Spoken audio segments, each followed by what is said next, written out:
Di channel DA Afrizal, jangan lupa subscribe DA Afrizal. Kita langsung masuk ke tutorial dasar-dasar bahasa pemrograman JavaScript buat kalian semua yang mau belajar JavaScript, karena JavaScript memang lagi banyak dicari di Indonesia pastinya. Dan sebelum lebih jauh, sorry banget ini gua mukanya ketinggalan pas gua tidur, jadi gua nggak open cam ya untuk saat ini. Dan sekarang kita punya 10 materi yang pasti buat kalian semua yang baru nge-subscribe gue mungkin dan belum terlalu ngerti yang namanya bahasa pemrograman, gimana cara belajarnya, gimana cara memulainya. Jadi kita akan mulai ini semua dari nol buat kalian siapapun dimanapun itu bisa, tanpa harus menggunakan ijazah kuliah, SMA, SMP, apapun lah bisa pokoknya mah ya, terlepas dari segala macam profesi yang kalian punya. Yang pertama mungkin yang harus kalian tahu adalah apa itu JavaScript sendiri gitu ya. Mungkin banyak yang belum paham tentang JavaScript, apa sih, kenapa pada banyak yang ngomongin JavaScript kayak begituan.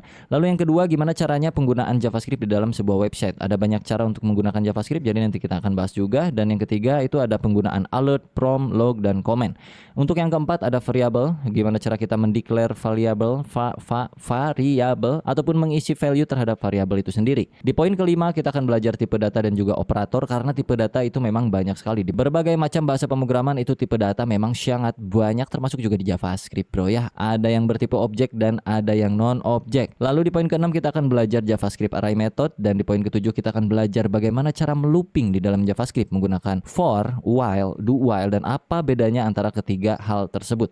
Lalu yang kedelapan kita akan belajar yang namanya conditional statement, if else, dan juga switch kalau secara teknisnya. Dan terakhir di nomor 9 itu ada tugas kecil buat kalian semua supaya bisa menambah jam terbang dalam belajar ngoding. So disclaimer dulu sebelum kita mulai ngoding, ini untuk pemula, nggak pernah ngerti coding sebelumnya. Gue akan jelaskan secara detail dan rinci per materi yang udah gue sebutin tadi, gue akan jabarkan secara manusiawi, oke? Jadi buat subscriber gue yang udah mengerti, silahkan di skip aja. Kalau misalkan dari materi yang gue sebutin tadi kalian udah banyak paham, ya udah skip aja. Tapi kalau buat kalian yang baru pertama kali mau menyentuh JavaScript, bisa diklik langsung dari awal video ini, atau kalian mau skip ke beberapa segmen di dalam video ini. Udah gue bagi-bagi waktunya. Jadi kalau kalian mau belajar misalkan langsung ngajeleng gitu bro, atau loncat ke bagian array, silahkan masuk sana.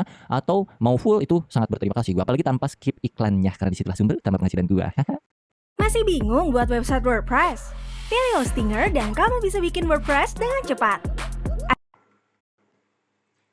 Jadi buat kalian yang belum tahu JavaScript itu bukan sekedar untuk merubah tampilan user interface UI, tapi juga bisa sebagai bahasa pemrograman atau scripting language untuk membuat sebuah game development atau web server atau bikin aplikasi, APK juga bisa. Terus dia juga bisa, ya pasti bisa bikin website jadi lebih interaktif lagi. Jadi dengan JavaScript itu bisa membuat sebuah elemen HTML menjadi lebih dinamik lagi, lebih interaktif terhadap user. Contohnya misalnya bisa komponennya bergerak, di dalam website kalian bisa melihat animasi-animasi, itu kurang lebih bisa menggunakan JavaScript. Dan JavaScript ini dipakai di perusahaan untuk kebutuhan-kebutuhan tertentu, pastinya banyak banget, mulai dari IoT, terus misalkan machine learning. Dan untuk mempelajarinya sebenarnya di awal itu cukup mudah, tapi nanti ketika kalian udah mulai masuk dan mulai kecanduan sama JavaScript, disitulah titik letak kesulitannya bro ya. Jadi dinikmati aja, gue jamin kalian bakal bisa ngikutin dari nol sampai video ini selesai. Gue jamin siapapun lu itu, asal dicoba aja dan jangan lupa teliti. Baiklah, kita mulai langsung saja ngodingnya dari awal bro ya. Di sini di desktop kalian bisa lihat tidak ada apa-apa. Yang perlu kalian install hanyalah satu biji text editor yang perlu kalian download dulu di Google. Cari saja di Google itu VS Code namanya bro. Download sendiri, manual VS Code, download lah pokoknya, mah pilih sesuai dengan sistem operasi yang kalian punya. Kalau kalian punyanya Windows 10 ya download VS Code-nya untuk Windows 10. Kalau Windows 8 ya untuk Windows 8, kalau Windows 7 ya untuk Windows 7 gitu ya. Kenapa VS Code? Ya karena gue seringnya pakai itu dan gue ngertinya pakai itu, lebih senangnya pakai itu, gue nikmatnya pakai itu, jiwanya ada di situ gitu bro ya. Selama gua project gue selalu pakai itu. Intinya mah ikutin aja pakai itu bro ya, karena enak, asik, adem, ayem. Kalau udah pastikan komputer kalian itu punya browser, nggak mungkin nggak punya, pasti ada Google Chrome atau Microsoft Edge bawaannya Windows atau browser lainnya, karena kita cuma bermain satu text editor, yang kedua browser. Udah itu doang untuk belajar JavaScript. Persiapan lainnya adalah kalian siapin kopi dan juga cemilan, karena nanti ke depan akan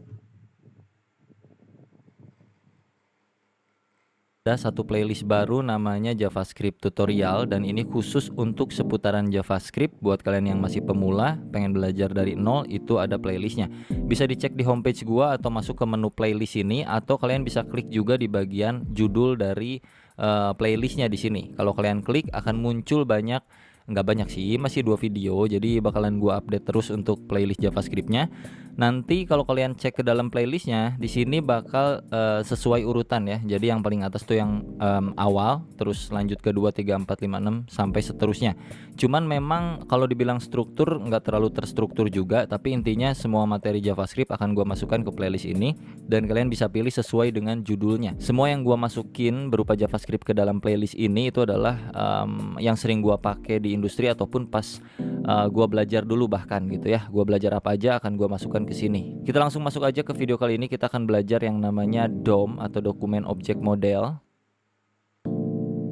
Jadi buat kalian yang belum tahu tentang DOM itu kurang lebih kayak standarisasi dari W3C atau World Wide Web Consortium. Susah banget ngobrolnya memang. Itu biar bisa ngakses atau ngupdate konten elemen yang ada di HTML termasuk strukturnya bisa kita update juga, dan juga stylingnya bisa kita isi langsung dari JavaScript kurang lebih. Itu yang disebut dengan DOM, Document Object Model. Di tutorial kali ini gua akan coba sharing seputar beberapa poin, kurang lebih ada 5 poin. Yang pertama itu kita akan belajar yang namanya element manipulation, ya sesuai seperti judulnya aja bahwa kita akan bermain DOM, jadi udah pasti nggak jauh dari yang namanya element manipulation. Kita akan belajar menambahkan elemen dari JavaScript langsung ke HTML-nya, ataupun memanipulasi datanya juga bahkan, atau menghapus dan lain-lain kurang lebih. Terus yang kedua, gua akan coba sharing seputar data selector di dalam JavaScript yang sering kita pakai aja gitu ya. Dan yang ketiga, kita akan belajar yang namanya styling langsung di JavaScript. Lalu yang keempat, kita akan belajar yang namanya event, dan juga yang terakhir itu nomor 5 ada tugas kecil. Untuk persiapan seperti biasa sama aja, masih pakai struktur folder yang terakhir kita pakai belajar di beberapa video pemula JavaScript di playlist gua. Masih folder yang ini, belajar JavaScript dasar, dan di dalam folder tuh cuman ada index HTML dan juga main.js ya. Buat kalian yang belum